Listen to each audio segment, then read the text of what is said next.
하나님은 끈질긴 믿음에 반응하십니다. 하나님 우리 모든 것을 보시죠. 근데 우리의 모든 것 가운데 가장 관심을 가지신 것은 믿음입니다. 믿음의 사람은 다릅니다. 불가능을 가능케 하시는 하나님을 믿기 때문에 어떤 어려움과 역경을 만나도 보는 시각이 다른 것을 알게 됩니다. 마가복음 2장은 한 중풍병자를 데리고 온 친구들의 믿음에 대해서 말씀하고 있습니다. 오늘 2장 4절 5절을 보시면 무리들 때문에 예수께 데려갈 수 없으므로 그 계신 곳에 지붕을 뜯어 구멍을 내고 중풍병자가 누운 상을 달아 내리니 예수께서 그들의 믿음을 보시고 중풍병자에게 이르시되 작은 자야 내 죄사함을 받았느니라 하시니 예수께서 그들의 믿음을 보셨습니다. 중풍병자의 믿음을 보신 게 아니에요.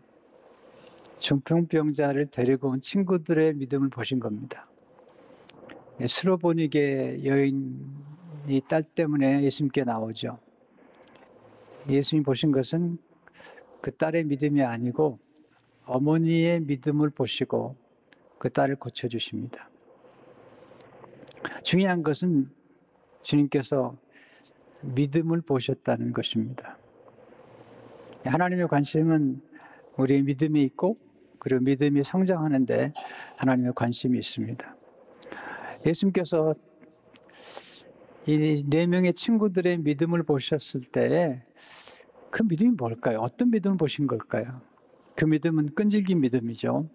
특별히 끈질긴 믿음의 특징들이 몇 가지로 오늘 본문에 나오는 것을 보게 됩니다. 첫째는 사랑으로 연합하는 믿음이 끈질긴 믿음입니다. 예수님 보신 것은 친구들의 사랑이죠. 친구들의 마음에 있는 긍휼을 보신 것입니다.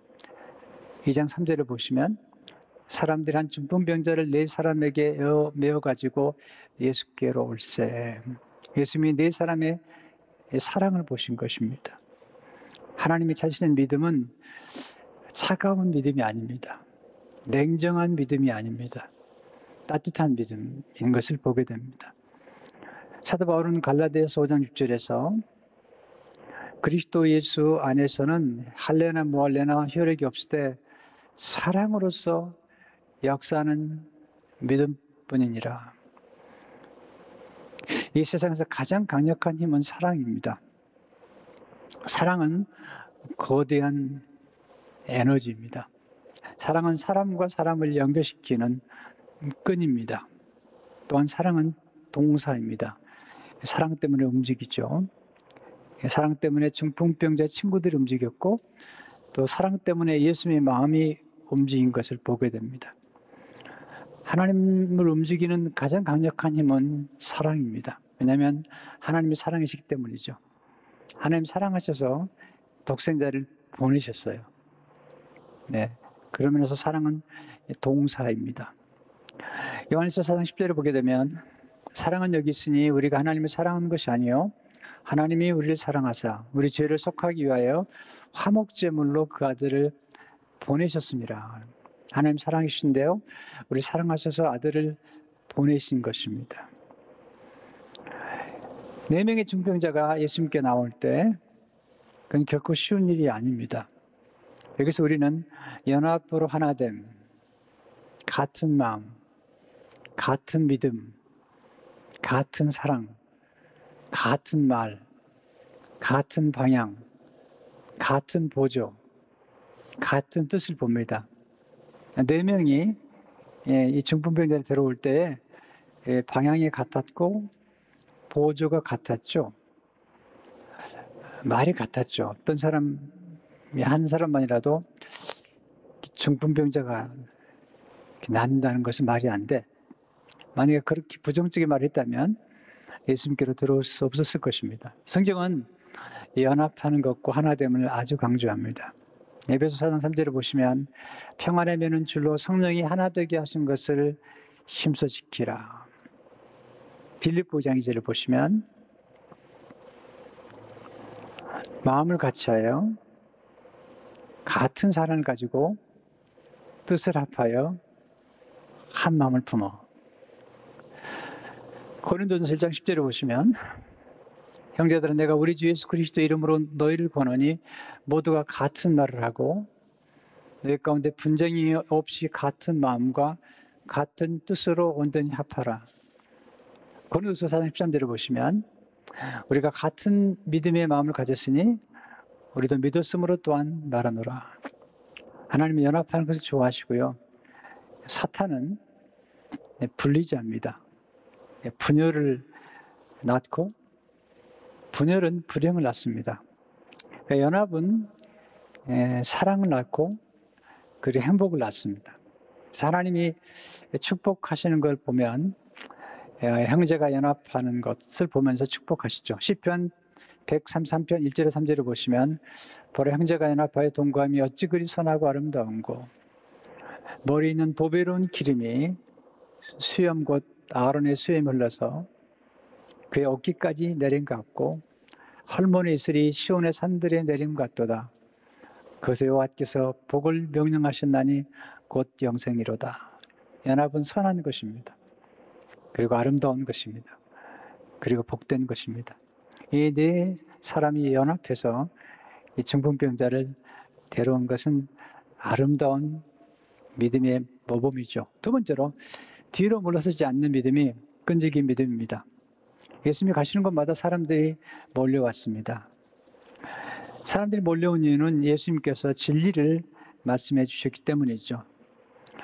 1절 2절을 보시면 수일 후 예수께서 다시 가버나움에 들어가시니 집에 계시다는 소문이 들린지라 많은 사람이 모여서 문 앞까지도 들어설 자리가 없게 되었는데 예수께서 그들에게 도를 말씀하시더니 이 도는 길도자죠. 또 이 도라는 말은 진리를 의미합니다. 또 이 도는 우리가 살아가는 데 필요한 이치를 말씀하고 있습니다. 사람들은 도를 깨닫기로 하고 또 도를 듣기로 하죠. 예수님이 가시는 곳마다 말씀이 왕성했어요. 예수님께서 병을 고쳐주셨고 사람들은 변화를 경험했던 것을 보게 됩니다. 네, 중병자가 그를 데리고 온 친구들이 예수님 앞에 갔을 때에 많은 사람들이 있어서 예수님께로 데려갈 수가 없었습니다.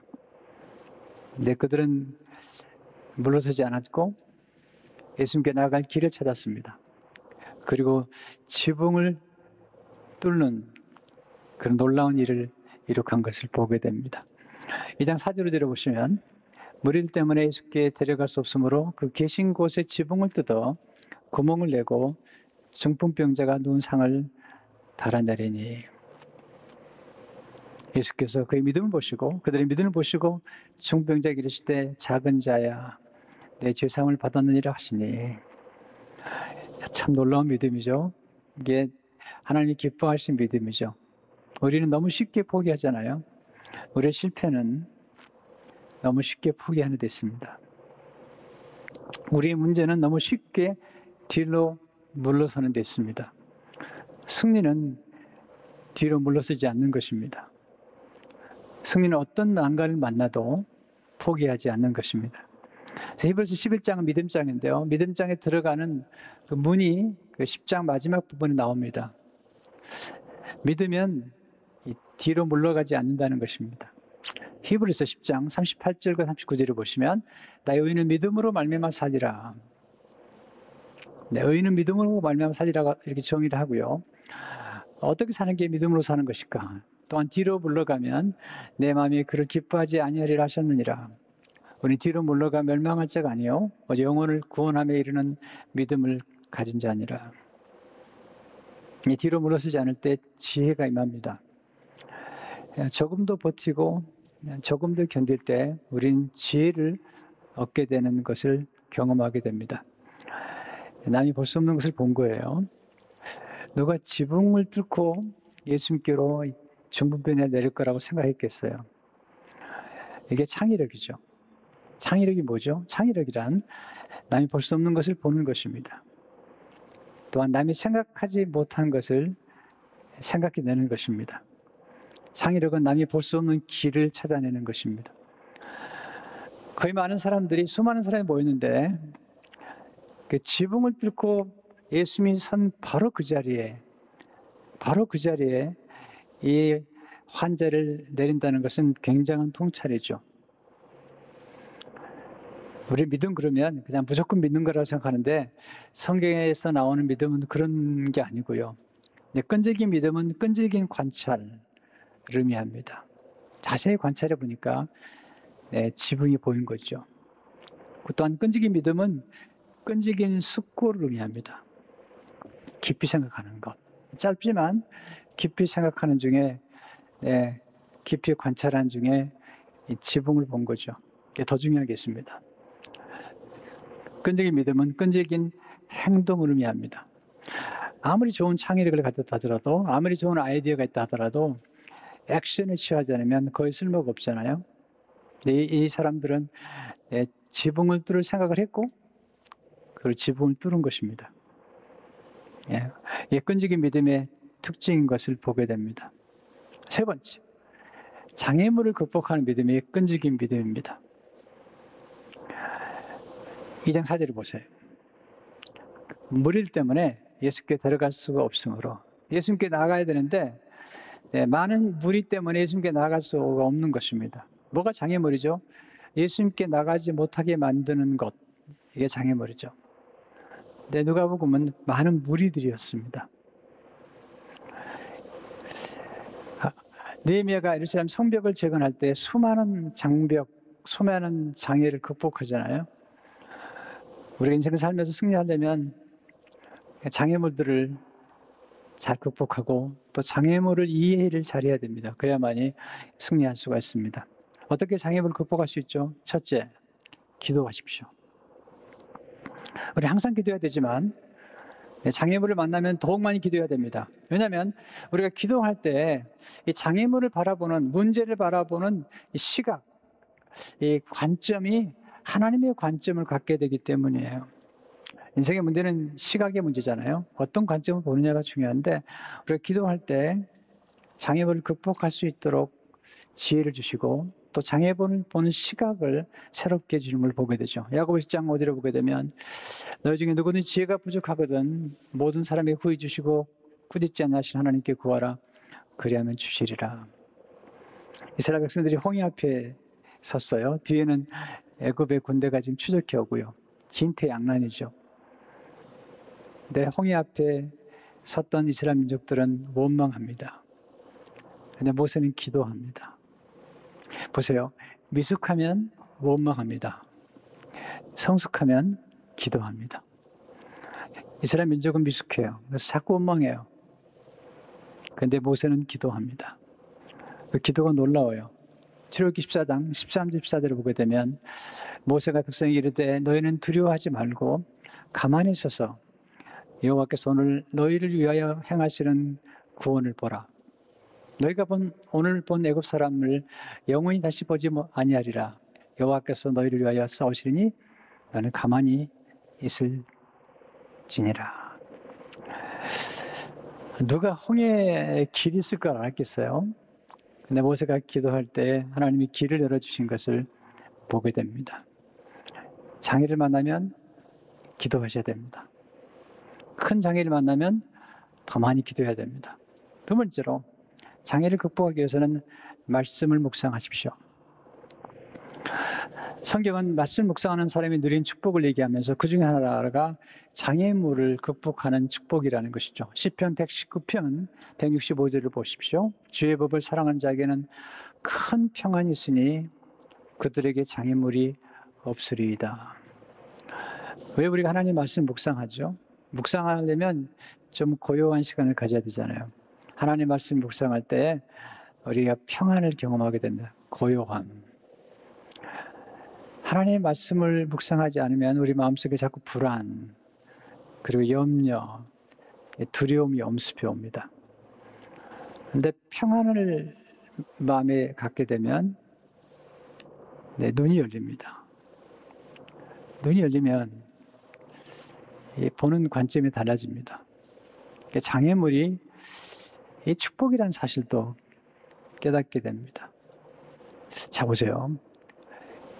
이 중풍병자가 이 중풍병에 걸린 것은 참 슬픈 일입니다. 네, 조금만 바꿔놓고 생각해 보십시다. 이 중풍병자가 만약에 중풍에 걸리지 않았다면 예수를 만날 수가 없습니다. 이게 고난의 역설입니다.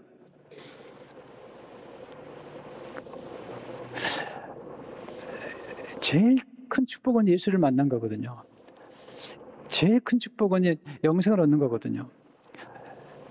근데 이 중풍병자의 경우에는 건강한 사람이 누릴 수 없는 놀라운 축복을 누리게 되는데, 본인의 중풍병 때문에, 고통 때문에, 고난 때문에 예수를 만나게 됐고, 예수를 만남으로 죄사함을 받고 영생을 얻고, 그리고 예수 그리스도를 만남으로 영원한 복을 누리는 자리에 간 것입니다.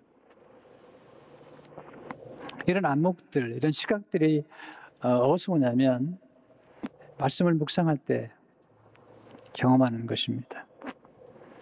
세 번째로, 장애물 극복하기 위해서는 연합해야 됩니다. 혼자 해결할 수 없는 문제는 연합하는 게 좋습니다.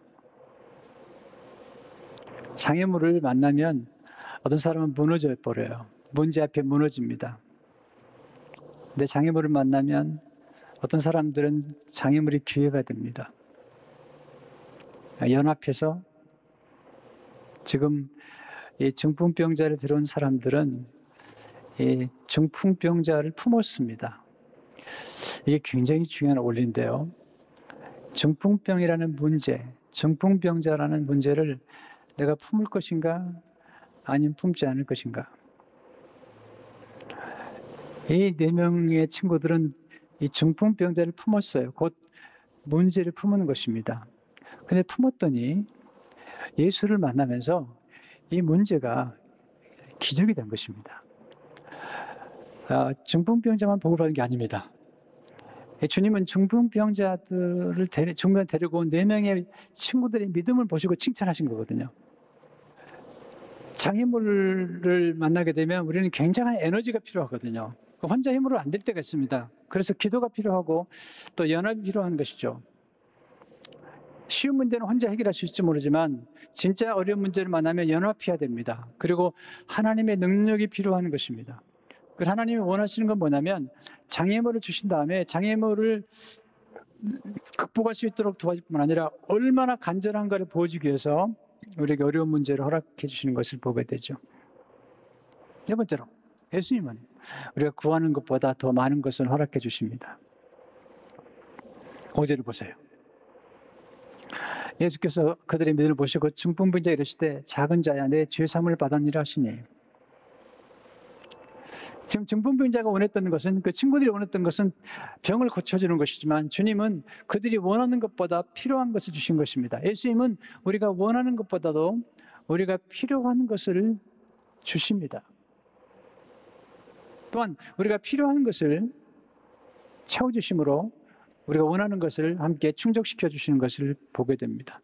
예수님이 죄를 용서했다고 그러니까 서기관들이 신성모독했다고 그러죠. 6절에 10절에 보세요. 어떤 서기관들이 거기 앉아서 마음에 생각하기를 이 사람이 어찌 이렇게 말하는가, 신성모독이로다. 오직 하나님 한 분에는 누가 능히 죄를 사하겠느냐. 그들이 속으로 이렇게 생각한 줄을 예수께서 곧 중심에 하시고 그러시되 어찌하여 이것을 마음에 생각하느냐. 중풍병자에게 내 죄사함을 받았니라 하는 말과 일어나 내 상을 가지고 걸어가라 하는 말 중에서 어느 것이 쉽겠느냐.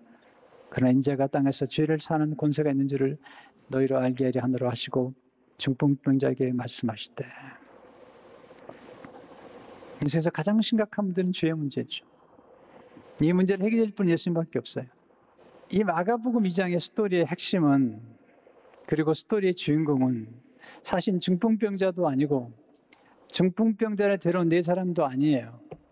마가복음 2장의 주인공은 예수님이세요. 예수님이 어떤 분인가를 보여주는 거죠. 예수님은 우리의 죄를 용서할 수 있는 분이라는 것을 보여주는 것입니다. 모든 병이 죄로 말미암아 오는 것은 아닙니다. 근데 이 사람의 경우는 죄와 죄책감, 수치심 때문에 중풍병이 찾아온 것 같아요. 주님께서 먼저 그의 병을 고쳐주시기 전에 죄를 용서해 주신 겁니다. 왜냐하면 우리 인간의 영혼과 마음과 육체가 하나로 연결되어 있어요. 그래서 그의 죄를 용서해 주심으로 병을 낫게 해주시죠. 그리고 11절 12절을 보게 되면 내가 내게 이르노니 일어나 내 상을 가지고 집으로 가라 하시니 그가 일어나 곧 상을 가지고 모든 사람 앞에서 나가거늘 그들이 다 놀라 하나님께 영광을 돌리며 이르되 우리가 이런 일을 도무지 보지 못하였다 하더라. 놀라운 일이죠. 예수님은 우리가 기도하는 것보다 더 많은 걸 주시는 분이세요. 제가 좋아하는 말씀이 에베소 3장 20절의 말씀인데요. 우리 가운데서 역사하시는 능력대로 우리가 구하거나 생각하는 모든 것에 더 넘치도록 능히 하실 이에게 예수님은 끈질긴 믿음의 사람들에게 상을 주시는 것을 보게 됩니다. 이 세상을 움직이는 사람은 두 종류의 사람밖에 없어요. 하나는 꿈꾸는 사람이에요. 꿈꾸는 사람들이 세상을 움직입니다. 하나님은 꿈을 꾸실 뿐만 아니라 꿈꾸는 사람을 통해서 역사하십니다. 모세 같은 비전의 사람, 요셉 같은 꿈을 꾸는 사람, 다윗같이 꿈을 꾸는 사람들을 통해서 역사하십니다. 꿈을 꾸는 사람들은 그 생각이 다릅니다. 비전을 가지고 있습니다. 과거에 매이지 않습니다. 미래를 향해 나갑니다. 히브리어로 꿈은 카존입니다. 카존. 하나님 주신 놀라운 비전이 우리 가운데 역사하는 걸 보게 됩니다. 이 꿈에 하나님의 축복의 역사가 나타나면 우리가 상상할 수 없는 일들이 전개됩니다. 그것도 한 시대에 한 인물에게서 놀라운 일이 전개됩니다. 이 세상을 움직이는 사람들은 믿음의 사람들이에요. 의심하는 사람들이나 의혹하는 사람들이 아니라 믿음의 사람들이 움직이죠. 꿈을 꾸는 사람들은 또한 믿음의 사람들이죠. 하나님께서 믿음의 사람들, 하나님을 신뢰하고 하나님의 꿈을 품은 사람들, 하나님께 상을 주시죠. 히브리서 11장 1절을 보시게 되면 믿음이 없이는 하나님 기쁘시게 하지 못하나니 하나님께 나아가는 자는 반드시 그가 계신 곳과 또한 그가 자기를 찾는 자들에게 상 주신심을 믿어야 할지니라. 믿음은 성장합니다. 말씀을 들을 때. 오늘 또 말씀을 듣는 중에 마침 여러분의 믿음이 성장하고 또 여러분의 마음속에 꿈이 생기고 소망이 생기고 믿음이 움직이는 것을 보게 됩니다. 믿음이 성장하는 길은 예수님을 직접 찾아가는 것입니다. 이 4명의 친구를 데리고 예수님께 직접 만나는 것입니다. 직접 만나는 것이 뭐죠? 기도입니다. 언제나 만날 수 있습니다. 이 세상의 사람들은 잘 못 만나죠. 그러나 예수님은 언제나 만나주십니다. 중풍병자가 예수님을 만난 것은 최고의 축복이죠. 인생은 만남입니다. 누구를 만나냐에 따라서 우리 인생은 달라집니다. 우리 미래는 달라집니다. 이 중풍병자는 좋은 친구들을 만났습니다. 그를 사랑하고 그를 도와주는 친구들을 만났습니다. 그를 위해서 지붕을 뜯는 희생을 감수할 줄 알았던 친구들을 만났습니다. 또한 중풍병자는 예수님을 만났습니다. 가장 소중한 만남은 예수님과의 만남입니다. 예수님과의 만남은 우리를 영원토록 복되게 합니다. 예수님과의 만남을 주선하는 사람은 가장 소중한 일을 하는 사람입니다. 이것이 전도인인 것입니다. 선교인 것입니다. 중풍병자가 고침을 받았을 때 누가 가장 기뻐했을까요? 물론 중풍병자도 기뻐했을 것입니다. 그러나 누가 가장 기뻐했을까요? 4명의 친구라는 생각이 들어요. 사람들은 하나님께 영광을 돌렸죠. 4명의 친구가 가장 기쁜 것입니다. 우리 인간은 이기적인 존재이지만 동시에 이타적인 존재입니다. 조금만 성장하면 다른 사람을 생각해요. 기억하세요. 장애물이 축복이 될 수 있다는 거예요. 이 스토리 가운데 우리가 배울 수 있는 역설을 잊지 마세요. 이 중풍병자가 아프지 않았다면 예수님을 만나지 못합니다. 오해하지 마세요. 아프란 얘기는 아닙니다. 그러나 우리 인생 여정에서 아프고 어려움을 만나기도 하고 고통스러운 일을 만났을 때 그것이 정말 잘하면 우리 예수님을 깊이 만날 수 있는 기회가 될 수 있다는 것입니다. 이 친구들을 보십시오. 친구라는 이 문제를 끌어안았습니다. 끌어안았기 때문에 거기서 그 문제가 기적이 되고 그리고 평생 동안 잊지 못할 놀라운 축복이 된 것을 보게 됩니다. 그런데 마금 2장의 주인공은 예수님이십니다. 예수님이 죄의 문제를 해결해 주시고 우리의 병을 고쳐주시고 또 문제를 기적으로 만들어 주실 수 있는 유일한 분이신 것을 잊지 마시고 예수님과 함께 승리하시는 여러분 되시기를 축원합니다.